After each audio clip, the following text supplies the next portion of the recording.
Kakauwi lang ang asawa kong si Sethnick galing sa kabit niya. Oo, tama. May ibang babae ang asawa ko. Pinalayas ko siya noong nakaraang linggo sa sobrang galit ko. Pero hindi rin naglaon ay sinuyo ko siya para umuwi na. Handa akong kalimutan ang ginawa niyang panloloko sa akin. Kasi mahal ko siya. Bumalik siya, pero hindi na gaya noong dati. Masayahin, alaga sa amin at pagmahal. Naging malungkutin siya at tulala pa minsan-minsan na sobrang ikinasakit ng damdamin ko. Ibang-iba na ang asawa ko, pero hindi ko din siya masisisi. Sa 10 taon na pagsasama namin, hindi naalis ang pagiging selosa ko. Ang pangbubugbog ko sa kanya, pang-aandar ko sa kanya. Kaya kalaunan, nagsawa ang asawa ko sa akin. Naging mailap siya sa bahay at tila laging may itinatago at pinupuntahan. Yun na pala ang sign na nagmamahal ng iba ang asawa ko. Masakit sa kalooban ko na makitang tila namimiss na ang babae niya. Bumibitaw siya sa mga yakap ko. Hindi niya hinahayaang dumampi ang labi ko sa labi niya. Siguro hindi na talaga ako mahal ng asawa ko. At tanging ang mga anak na lang namin ang dahilan. Kaya nananatili siya sa amin. Ang sakit. Sana pala hindi ko siya sinasaktan noon. Sana pala pinagluto ko siya ng mga paborito na ulam. Sana ako na lang naglalaban ng mga damit namin. Imbis na iasa pa yun sa pag-uwi na galing trabaho. Sana niyaan ko siyang makasama ang mga kaibigan niya tuwing nagpapaalam siyang lalabas. Sana pinaramdam ko sa kanya na siya lang ang lalaking pinakamamahal ko. Sana pwedeng ibalik ang panahon.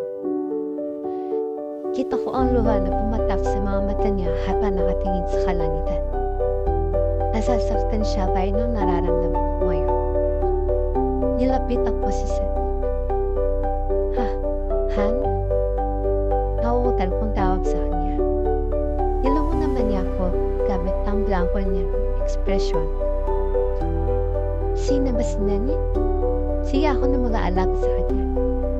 Anito, saka tumayo. Hindi Han. Tulog pa siya. Okay. Magluluto na lang ako. Aktong aalis na ito pero pinigil ko siya. Bakit? Tanong niya. Sa pagkakataon na yun, tumulo na ang mga luha ko na kanina pa gustong bubuhos. At upang maikubli iyon, anyayakap ko siya.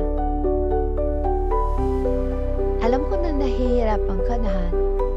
Ako din naman simula ko. Pero ayaw kong nakikita na nasasaktan ka. Kasi mas masakit para sa akin. Kasi mahal kita. Nayaan mo na maglandas ang luha ko sa aking pisngi. Patawarin mo ako sa mga pagkukulang ko sa'yo, ha? Huwag mag-alala. Ako na ang mahalak.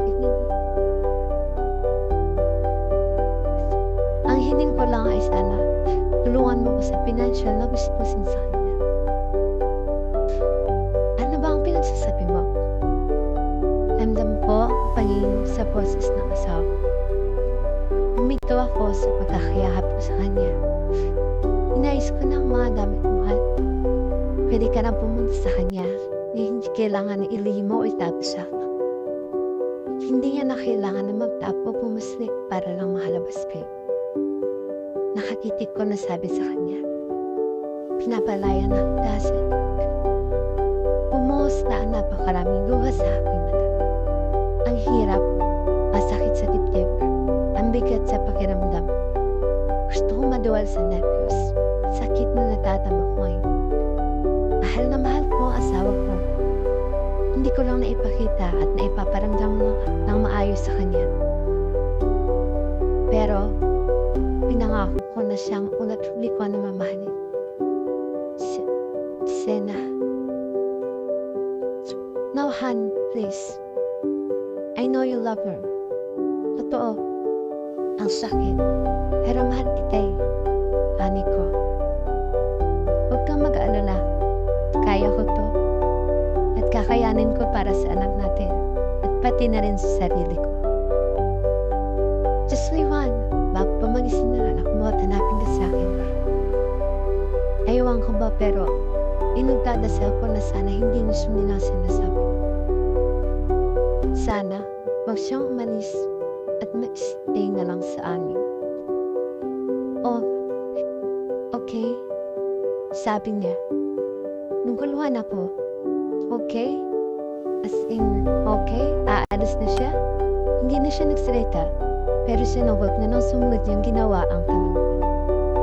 He walked away.